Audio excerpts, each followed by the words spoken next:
वर्षा और मेघुआ पाग जोगु आभ्यंतरीण ओडिशा रे दिन तापमात्रा रे ह्रास होईछि, जहाँ फल एप्रिल मासर सबुठारु ठंडा दिन भाव में एप्रिल 11 तारिख सर्वकालीन रेकर्ड करिछि। टिटिलागढ़ रे 24 डिग्री सेल्सियस तापमात्रा रेकर्ड करा जाइछि। 2008 एप्रिल 4 रे 28.5 डिग्री रेकर्ड करा जाइथिला। सेही भली टिटिलागढ़ रे 24 डिग्री, संबलपुर रे 25.7 डिग्री, हीराकुद रे 26.1 डिग्री, अनुगुल रे 26.7 डिग्री रेकर्ड करा जाइछि। एही चारिटे सहर रे एप्रिल मासरे सबुठारु ठंडा दिन रेकर्ड करा जाइछि। आज भुवनेश्वर रे तापमात्रा 30 डिग्री रेकर्ड करा जाइछि। आसंता 4 दिन जाए तापमात्रा 6 रु 8 डिग्री जाए बढ़िबो बोली भुवनेश्वर पाणीपाग विज्ञान केन्द्र आकलन करिछि।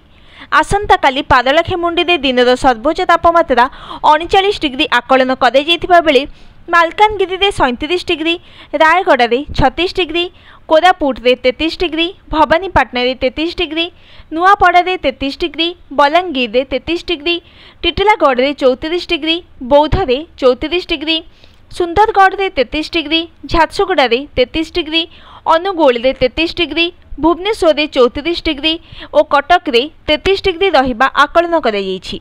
16 तारिख रे दिन सर्वोच्च तापमात्रा भवानीपाटना, बौद्ध और बलांगीर रे 43 डिग्री छुईबा आकलन करा जाइछि।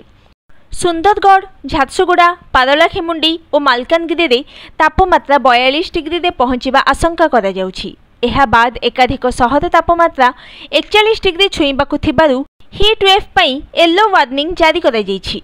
भुवनेश्वर पाणीपाग विज्ञान केन्द्रर वैज्ञानिक उमाशंकर दास को कहिबा कथा हेउछि, पश्चिमा वायु सहित जलीय बाष्प प्रतिक्रियाशील हेबारु गतकाली निम्नचाप रेखा सृष्टि होइथिला। एनु पाग मेघुआ सहित वर्षा होइथिला।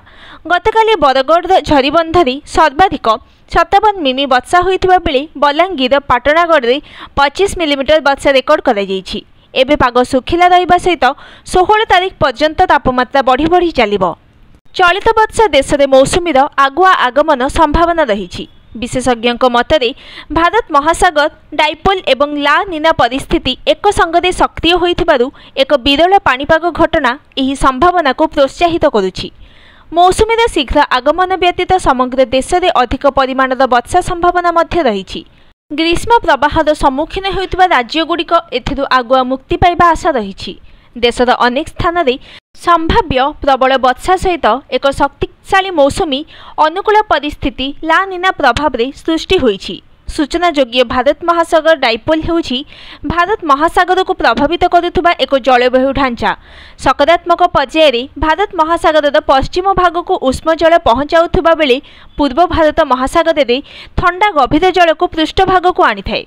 केंद्रीय एवं पूर्व प्रशांत महासागर रे समुद्र पृष्ठर ठंडा तापमात्रा एवं भारत महासागर रे समुद्र पृष्ठर तापमात्रा रे परिवर्तन कारणरू एभली स्थिति उत्पन्न होइछि। Report news today.